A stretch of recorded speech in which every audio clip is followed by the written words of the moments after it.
В семье, как бы дети не были бы грамотными и умными, но главными остаются родители.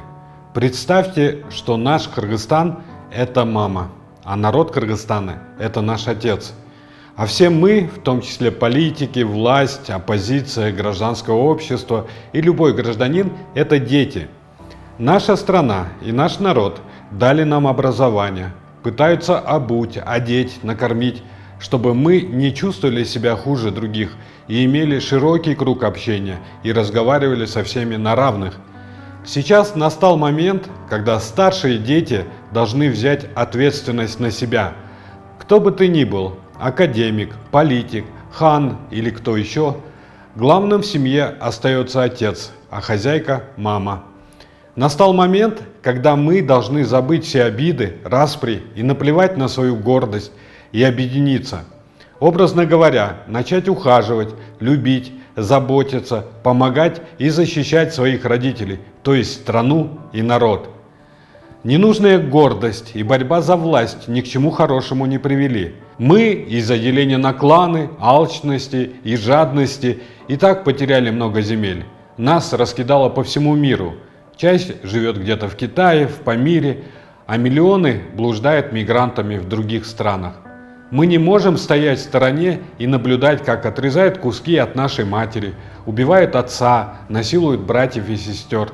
Я призываю наших реальных, некабинетных генералов и офицеров в запасе предоставить безвозмездно свой опыт и знания в ведении боевых действий, помочь в выработке эффективной тактики и стратегии, а всем нам объединиться вокруг наших военных, открыть сбор средств. Наши солдаты должны быть сыты и обуты, иметь лучшие современные средства защиты и вооружения, получать передовые навыки и быть обучены современным методам ведения боя.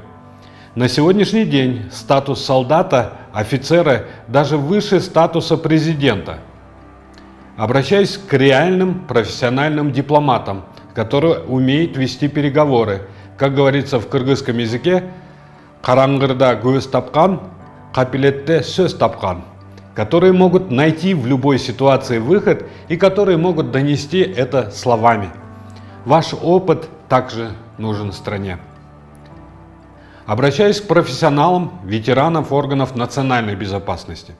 Ваш опыт разведывательной деятельности, фиксирования и расследования военных преступлений нужны стране. Обращаюсь к журналистам, изданиям, а особенно к фактчекерам и журналистам-расследователям.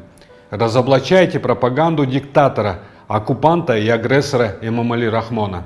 Расследуйте его военные преступления. Обращаюсь ко всему населению Кыргызстана. Цените, любите, уважайте, заботьтесь о наших военных. Они наш купол, они наша защита и наша безопасность. Если мы не будем кормить свою армию, в скором времени придется кормить чужую. Обращаюсь к солдатам и офицерам. Вы наша гордость. Ходите и защищайте Родину с гордо поднятой головой. За вами стоим мы, народ Кыргызстана и вся страна. Вы наша гордость и наши герои.